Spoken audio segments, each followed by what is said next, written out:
네, 2025년 5월 15일 3년후 연구소 비트코인 시장 분석입니다. 오늘은 미국 생산자 물가지수 PPI하고 이제 소매 판매 지표 발표가 있었고, 제롬 파월 연준 의장 스피치가 있었죠. 생산자 물가지수하고 소매 판매 다 예상치보다 굉장히 양호하게 나왔고요. 이 생산자 물가지수 PPI 같은 경우는 요 전월 대비가 되게 중요한데, 전월 대비 예상치는 0.2였었는데 이제 지금 나온 거는 마이너스 0.5가 나왔어요. 그러니까 생산자 물가가 오히려 지금 굉장히 많이 떨어졌다는 거죠. 이 상승률, 이 퍼센테이지는 상승률인데 지금 마이너스 0.5가 나온 거니까.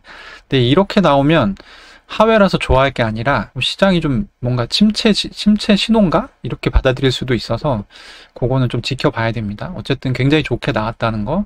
그리고 소매 판매도 원래 0%가 예상됐던 건데 지금 0.1%로 예상치보다는 어쨌든 좋게 나왔으니까 좋은 거죠. 근데 지표는 어쨌든 양호하게 나왔는데, 비트코인 가격이 처음에는 잠깐 오르는가 싶다가 지금은 다시 상승폭을 좀 반납하고 내려가고 있습니다. 이것은 아무래도 현재 시장의 이런 매크로 지표들보다 더 중요한 문제가 있다라는 얘기겠죠. 오늘은 그 부분을 좀 얘기해 보도록 하겠습니다. 최근 트럼프 대통령이 이번 임기 첫 해외 순방으로 이제 중동에 나가 있죠. 그래서 첫 번째는 사우디아라비아, 두 번째는 카타르, 그리고 이제 아랍에미리트를 이제 방문할 차례인데, 왜 중동이냐? 트럼프는 1기 임기 때도 중동을 첫 번째 해외 순방으로 나갔었어요. 중동 국가들의 특징이 뭐냐면 돈을 잘 쓴다. 투자 좀 해보지? 이러면 투자를 잘해요. 그리고 저 좀 멋있는 것 같은데? 테슬라 전기차 좀 힙해 보이는데? 그럼 막 수천 대씩 사. 그래서 막 자기 국민들한테 뿌려주고. 뭐 약간 이런 좀 속성이 있습니다. 아무래도 오일머니가 많다 보니까 씀씀이가 큰데, 이게 첫날에 왜 갔는지를 알게 하는 그런 사건들이 이제 줄줄이 나왔죠. 1기 때도 사우디아라비아 첫 해외 순방 가서 이득을 많이 봤어요. 이것저것 투자 많이 받아왔는데, 이번 2기 때도 사우디아라비아 갔더니 첫날에 툭 건드리니까 6천억 달러 투자할게요.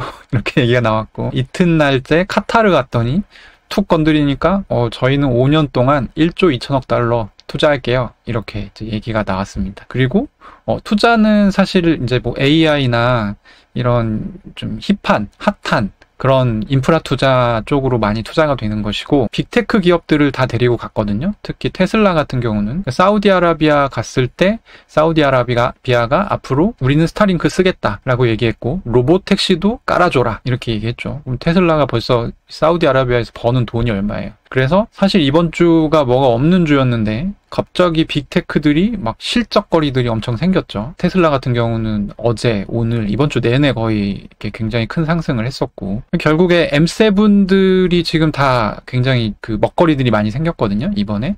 그리고 M7이 아니더라도 팔란티어 뭐 이런 곳들은 또 사우디아라비아 군사 지원 같은 거 해가지고 또 역대 최고가 갱신하고 이런 일들이 있었습니다. 그래서 미국 시장의 자산 시장의 가격 방어를 하면서 실적거리 만들어주고, 어쨌든 지금 4월부터 야심차게 시작했던 관세인데 중국이랑 90일 유예 협상하면서 스타일 구겼죠.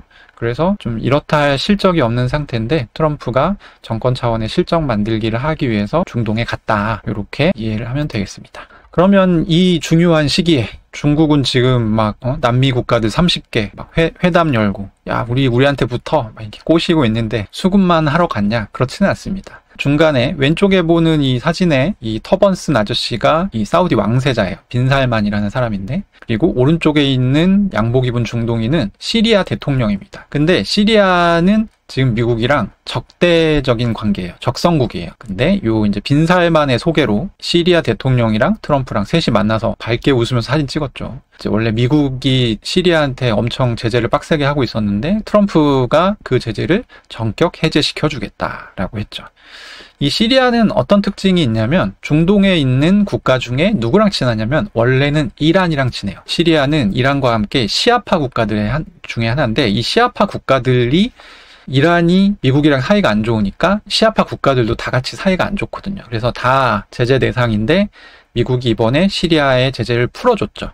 왜냐하면 대통령이 얼마 전에 바뀌었는데, 이 바뀐 대통령이 원래 이란이랑 사우디랑 엄청 앙숙이어서 싸우고 그랬는데 이제 사우디랑도 잘 지내고 터키랑도 친하고 이제 미국이 좀 이렇게 품어볼 수 있게 된 거예요. 시리아 정부 구성이. 그래서 어쨌든 제재를 전격 해제해주게 됐고 중재를 이 사우디 왕세자 빈 살만이 섰습니다. 왜 이걸 했냐면 좀 있으면 이제 이란 핵 협상을 해야 되거든요. 이란이 우리도 핵무기 가질 거야 이러면서 지금 몇 년째 미국한테 이제 개겨가지고 지금 굉장히 힘들죠. 제재도 많이 받고. 그래서 핵 협상을 지금 하기로 했어요. 당연히 미국의 목표는 핵을 포기시키는 거죠. 이란 제재를 풀어줄 테니 핵을 포기해. 이게 미국의 하고 싶은 얘기인데 시리아 대통령이랑 만나서 이란 편을 제거한 거예요. 그래서 핵 협상 타결 가능성이 굉장히 높아졌다라는 게 어제 오늘 사이에 글로벌 매체들에서 나오는 평가입니다. 시리아를 확실히 미국 편으로 만들겠다. 시리아는 또 재밌는 게 어떤 국가냐면 지중해랑 붙어있는 중동 국가거든요. 그래서 이제 항구가 있는데 이 항구를 지금까지는 러시아가 굉장히 요긴하게 썼어요. 근데 이제 이 부분도 미국이 이제 압력을 넣겠죠. 그거 왜 러시아한테 줘? 이런 식으로. 지금 또 무슨 문제가 있냐면 러시아 우크라이나 휴전을 시켜야 되는데 러시아가 미국 말을 잘 안 들어요. 그래서 그러니까 이 시리아가 양수 겸장용 카드로 되게 좋습니다. 이란도 제어할 수 있고 러시아한테도 어쨌든 이제 항구 못 쓰게 하면서 계속 러시아 우크라이나 휴전 회담장으로 나오게끔 압박할 수 있는 그런 카드로 쓸 수 있는 것이죠. 그래서 전반적으로 이번에 중동에 간 건 1차 목적은 수금인데 수금한 목적만 있는 게 아니고 중동을 미국의 질서 안에 넣겠다. 이런 이제 생각을 가지고 간 것 같습니다. 중국 같은 경우는 남미 국가들을 조금 이제 계속 만나면서 그런 어떤 관계를 개선하려고 하는 그런 지금 상황이고 중동 국가들이 사실 작년까지만 해도 그 브릭스라고 해서 러시아랑 중국이랑 인도랑 남아프리카 공화국이랑 이렇게 이제 들어가 있는 뭐랄까 연합 같은 게 있는데 국제연합 같은 게 있는데 거기에 이제 중동 국가들이 들어가려고 했었죠. 사우디도 들어가려고 하고 이란도 들어가려고 했었는데 어쨌든 중동을 이제 미국이 이렇게 단도리를 하러 갔다라고 보시면 됩니다.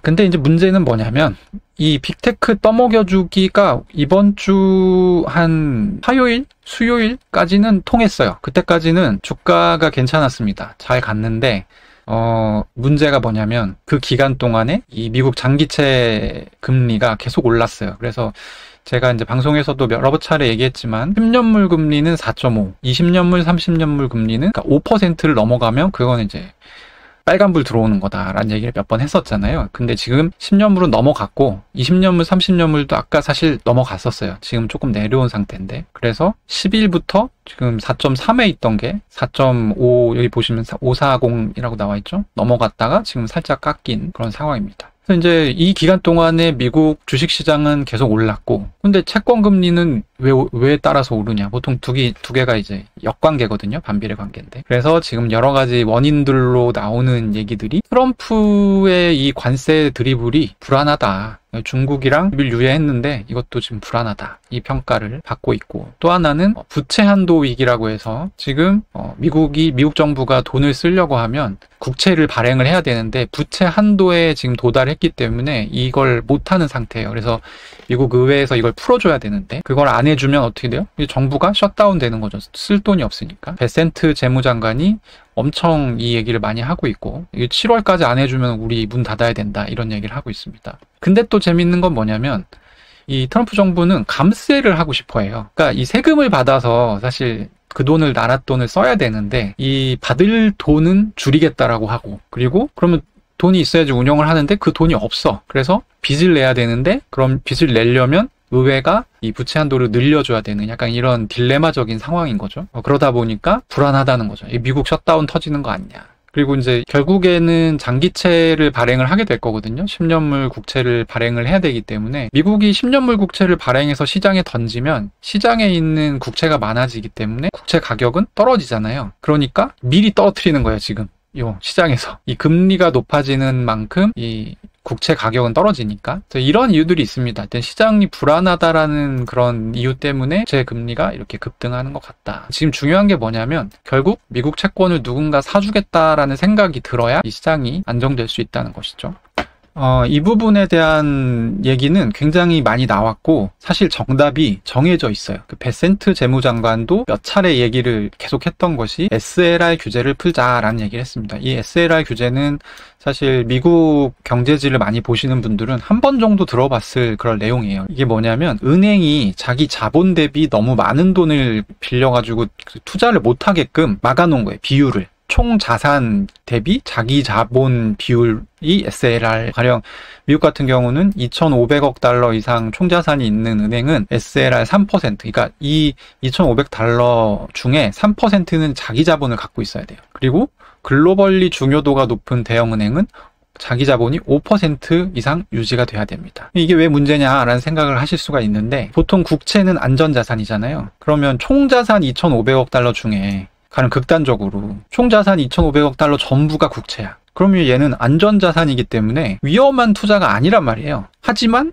SLR 규제에는 걸려요. 이게 무슨 얘기인지 아시겠죠? 그러니까 이 자산 위험도랑 상관없이 총액 기준으로 자기 자본을 요구하기 때문에 은행이 국채를 더 사도 사실은 되는 상황인데 더 사지를 못하게끔 하는 거예요. 근데 아까 제가 뭐라 했어요? 지금 미국의 지금 문제가 뭐냐면 국채를 누군가 사줘야 시장이 안정되는 상황이에요. 그래서 이 베센트가 생각한 건 그 은행이 사게끔 하면 되지 않냐. SLR 규제 풀면 되잖아. 그래서 계속 얘기를 하고 있고 마이클 포켄더라고 하는 재무부 차관이 공식 석상에서 완화 방안에 대해서 지금 논의를 하고 있다. 근데 이 말이 좀 재밌죠. 논의를 하고 있다라는 건 뭐냐면 얘네가 풀 수가 없다는 거예요. 재무부가 풀 수가 없어요. 그럼 누가 푸냐면 SLR 규제는 연준이 담당합니다. 그러면 이제 제롬 파월 의장이 SLR 규제를 풀어줄까요?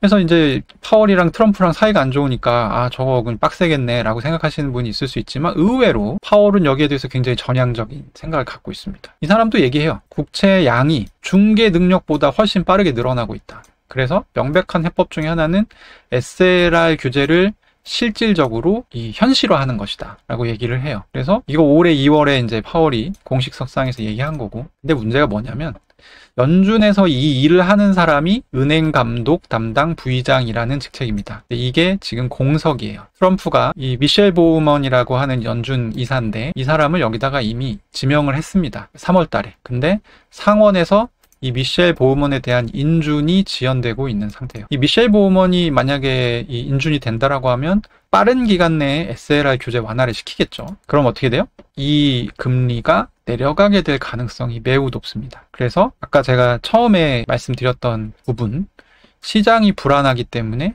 지금 트럼프가 빅테크 떠먹여주기를 하고 있음에도 불구하고 불안한데, 쎄한데 이런 반응이 되게 많단 말이에요. 오늘 같은 경우도 보면 나스닥은 지금 이미 떨어지고 있죠. 왜 떨어져요? 비트코인 10만 3천에서 떨어지고 있죠. 왜 떨어져요? 뭔가 쎄한 거예요. 불안해. 이게 왜 계속 올라가지? 이게 4.5가 레드라인이라는 걸 모두가 알고 있는데 왜 계속 올라가지? 이게 불안한 거죠. 이 불안함을 없애줘야 추가 상승이 가능하다. 그래서 저희는 뭘 봐야 되냐면 SLR 규제 완화가 언제 되는지를 봐야 되는데 그게 이 사람의 인준과 굉장히 밀접한 관계가 있다. 그래서 이 사람이 인준됐습니다 라는 이제 뉴스는 호재라고 보시면 됩니다. 어떤 호재냐? 이 시장의 상승을 보다 쉽게 정당화해 줄 수 있는 그런 호재라고 보시면 되죠. 네, 오늘 얘기를 좀 정리해보면 미국 주식시장을 비롯해서 비트코인 등 위험 자산들이 상당히 높은 수준까지 지금 상승을 한 상태인데요. 이 상승이 이성적인지 아닌지에 대한 판단은 사람마다 좀 분분하지만 명확한 것은 이 상승과 더불어서 미국 장기채 수준이 지금 위험 수준까지 올라와 있다는 것입니다. 이런 시장 불안의 원인으로 꼽히는 이유에는 미국 정부의 트럼프의 불안한 관세 정책 드리블, 그리고 명백히 누구라도 인정할 수밖에 없는 미국의 부채 한도 위기. 그럼에도 트럼프는 곧 감세 잔치를 시작하려고 하고 있다는 점. 그리고 아까 얘기 안 했지만 지금 이 국채 금리가 상승하는 것, 즉 국채 가격이 떨어지는 거는 누군가 매도를 하고 있다는 얘기이기도 해요. 누가 매도를 하고 있을까요? 미국이랑 사이가 안 좋은데 채권을 많이 들고 있는 나라들, 가령 중국이라든지 요즘에 이제 협상 가지고 각을 세우고 있는 일본이라든지 이런 나라들이 지금 제가 그래도 받을 수 있을 때 조금 파는 게 좋지 않아? 그러면서 이제 계속 팔고 있을 수 있겠죠. 이건 지금은 알 수 없고 나중에 확인이 되는 상황이지만 어쨌든 누군가가 채권 매도를 계속 하고 있을 가능성도 있다. 근데 이 세 가지 이유 중에 뭐가 됐건 결국에 채권을 누군가가 사줘야 시장이 안정이 된다. 그리고 채권 수요를 만들기 위한 대표적인 해법은 SLR 규제를 완화하는 거고, 이 부분이 해결되는 것이 어떤 시장 재상승의 계기가 될 가능성이 높다 정도로 정리할 수 있겠습니다. 네, 오늘의 분석은 여기까지입니다. 3년 후 연구소 구독과 좋아요 그리고 많은 관심 부탁드립니다. 감사합니다.